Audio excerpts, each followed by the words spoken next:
What's up, everybody? Welcome to a new YouTube video. In today's video, we're going to go over 8 success Redbubble tips.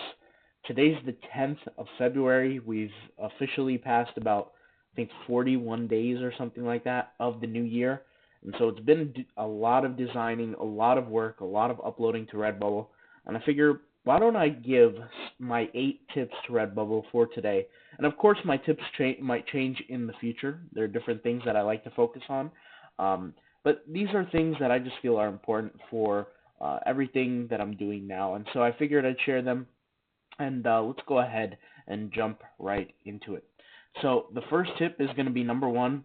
And I don't have them numbered, but enable offsite marketing. There's a setting within your Redbubble store. I actually made a full-on video of this. And by the way, guys, every video that I mention in the YouTube will be in the description box. Now, when I mention something like a product, whether it's a paid product like a course or a software, that will be in the comments section as well. But in the description, there will be videos that you guys can access where I mention something. Obviously, I won't be able to show those videos here because then, this video would take too long. But enable offsite marketing. There's a setting within Redbubble where you go into your settings and you allow them to advertise your products. A lot of people do not have this setting already enabled. I don't know why, but at one point Redbubble was by default not checking this off. Maybe they were doing it to limit the amount of ad spend that they were doing, or whatever the case may be. I'm really not sure. But usually it used to be a default, but it's not that case for some people anymore. So if you are using Redbubble and you are selling on Redbubble, make sure you enable offsite marketing, because what that does for you is that you're basically giving them the permission to advertise your products on things like Google, Facebook, email marketing, just a whole bunch of different avenues that are different from just Redbubble themselves, okay? So that's a big tip right there, enable offsite marketing, all right? Let's go ahead and by the way, that video will be in the description box as well. So the next tip is going to be enable bubble mail through notifications. So this I can guarantee almost nobody has unless you manually have done this yourself. If you go over here to your notifications, and like I said, there will be videos and links and all that, but go to your notifications in your settings and enable your bubble messages. It's the third one. Make sure that's enabled. The reason why I say that is because there's going to be customers that come to your website on Redbubble that want to buy something, but it might not be optimized. It just might not look right. Maybe they want something different, but they do like you as a seller and they want to buy from you for whatever reason.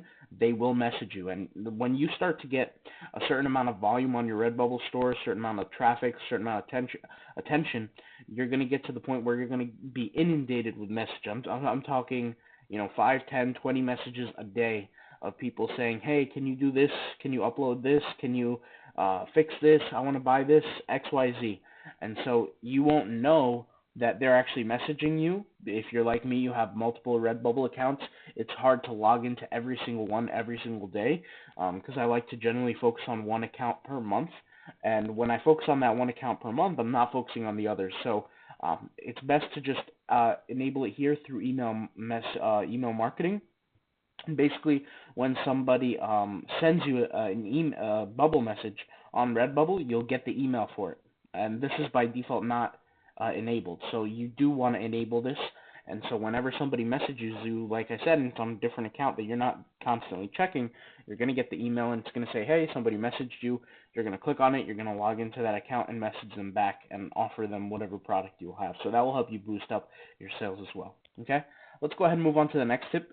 Enable Google Analytics. So this tells me and anybody who uses Google Analytics a lot about the success of their store. So this is a Google Analytics for a new store that I have, which is the February store. And you can see here 31.9% of my traffic comes from the U.S. Then I have some from United Arab Emirates. Then I have from Morocco, Algeria, India. So maybe that's a big, concept, the fact that I get that many people in different countries showing up to my store. Maybe I should create designs in other languages for those people. Maybe I could take my designs and maybe add some keywords or add some tags that they might be searching for already that might help boost me. So things like that.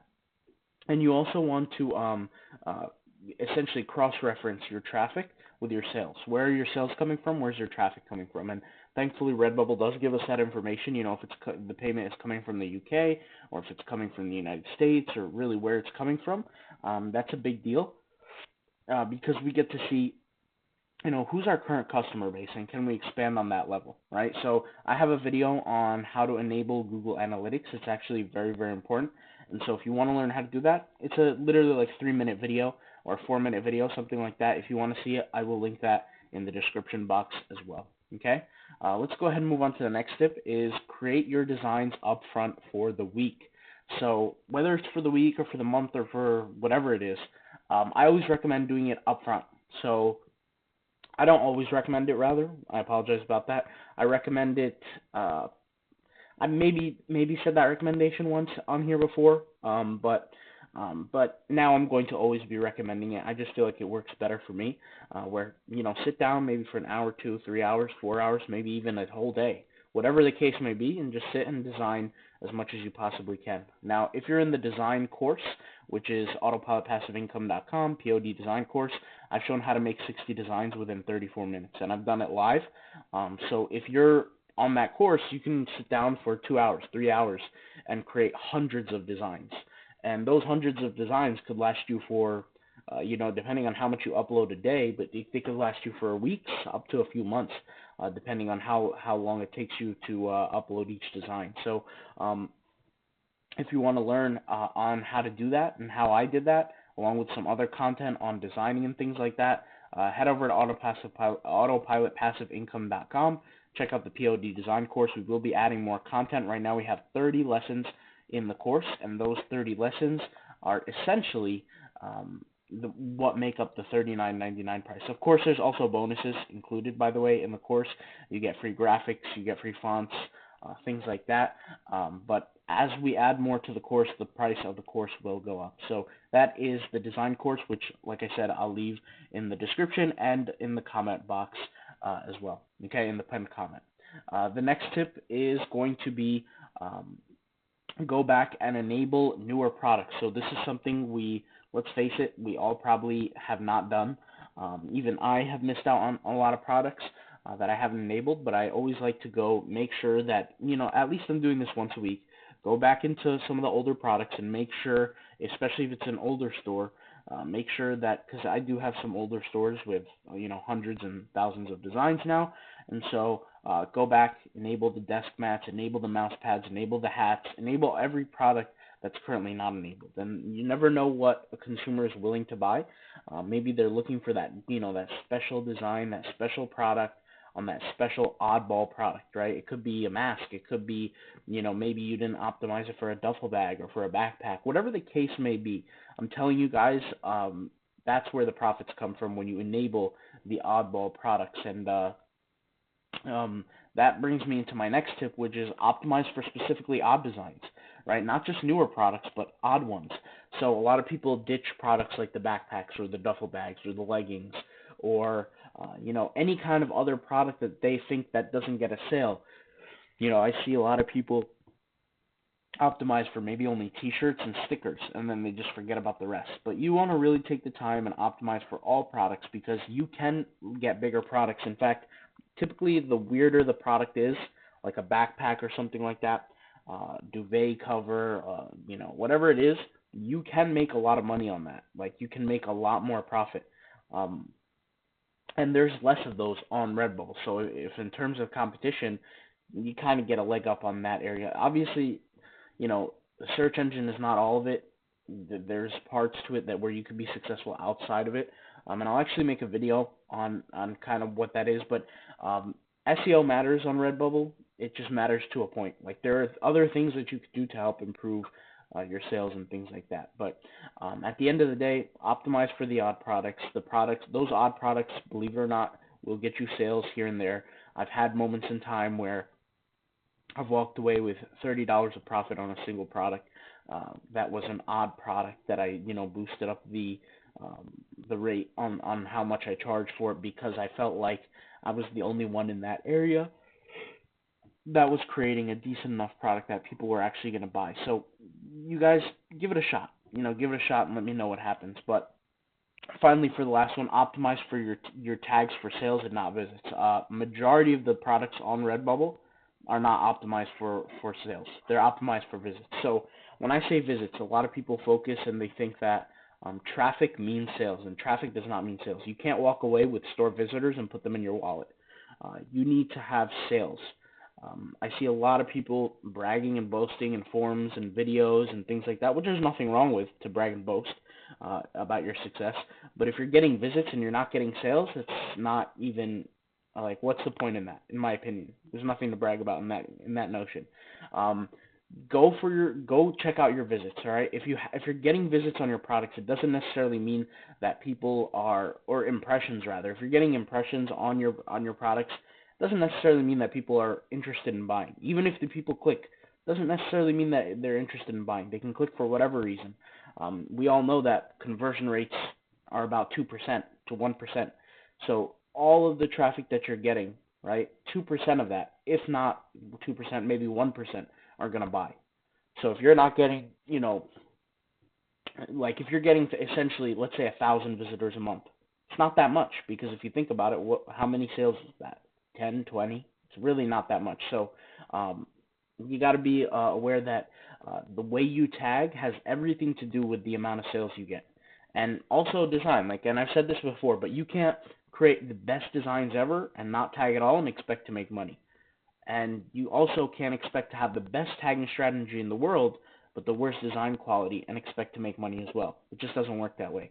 But in terms of tagging, you need to look at your tags and you need to optimize specifically for sales. And I've went over this in the tagging course, and I've shown a literal step-by-step strategy how to do this, and I've had like countless amount of people come back to me, not only in public testimonials on YouTube, but on email marketing as well. Not marketing, email, where they email me personally through the Contact Us page, and they say, thank you, I've gotten to this level or that level with ranking. Like, I've gotten to page 1 now, I've gotten to page 2, now I can figure it out, now I truly understand how it works, etc. And then they lead with their question. But in terms of tagging, if you feel like you need help or guidance with that, and you feel like that's the thing that might be holding you back with Redbubble, don't be afraid to check out the Redbubble tagging course. Like I said, there's 30 lessons on this, and like I said, the POD design course is different than the tagging course. The tagging course is specifically designed for the tagging, the titling aspect of Redbubble, to not only be seen through Redbubble's search engine, but through Google's search engine as well. And for me, I've said this before, but tagging and titling, for me, results in about 70 to 80% of my traffic, which comes through organic. And yes, you guys have seen me use the Instagram bots, and I still do, using the Instagram bots, the optimal bot for the growth on Instagram, which could result in about, let's say, an extra, maybe like 700 visits a month, 700, 800, sometimes even 1,000, 1,200, depending on the actual month and depending on the products that I'm promoting. But in terms of traffic, that only makes about maybe 5% of my traffic per store, and especially for an established store. In the beginning, that carries a majority of the sales, the social media. But as you guys know, tagging, optimizing, titling, all that takes time for the Redbubble to essentially aggregate and help you rank, especially on Google. Google's a big thing. And so if you're going to focus on your tagging and your titling, that will play a part in Google and will play a part in Redbubble's algorithm. But at the end of the day, that's where the organic sales come in. And I actually have like a little cheat code, like I said, where I set up my organic tags, I set up my titles, and I optimize them for search on Redbubble and on Google. But then what I do is I use the Instagram bot and I get sales on that specific product, because I can control what I get sales on, and I've shown how to do this before, but I do control what product I get sales on, especially if it's a product that gets more competitive. Essentially, if I'm driving artificial sales from outside of the Redbubble platform from Instagram, Redbubble will, by nature, by the algorithm, rank it higher. So because of that specific product is getting more sales for that specific keyword, I will rank higher in all relations to that keyword. So if I never get any more sales, so let's say I spend 30 days and I get 4 sales, 6 sales, 10 sales on that product. Well, I'm ranking higher than everybody else now, at least, or majority at least, which usually brings me up to the first page. And once I reach the first page, that will take care of itself because the visitors will search for products. I'll get traffic, they'll see my product, and some will buy, and that will create organic down the road. And I think I've spoken about this maybe once or twice, but I haven't really dove too deep into it, and I will make videos about this in the future. So once again, guys, if you need help with tagging or even designing, you feel like, whatever side or aspect of it is something that you need help with or maybe need some guidance with, need a helping hand, check out the courses, and of course check out the video that comes with the courses because it explains what's in the course. Check out the curriculum. So for example, on the tagging course, you know exactly what you get here.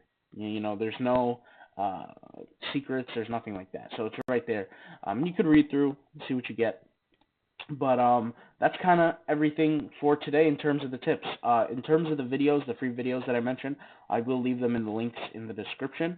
And if you guys care, I did create a brand new YouTube channel where a lot of people are enjoying it so far. We're doing tutorials, step-by-step videos, not just on Redbubble. I know only 2 Redbubble videos are up right now on that channel, but we're doing other tutorials on. We're going to do other tutorials like app creation, website creation, passive income, videos where we create blogs, websites, review different things, softwares. I mean, there's just a whole bunch of different things, right? So if you're interested in that and it's something that you want to start doing, you want to make money, we're even going to start a new Shopify series soon on there.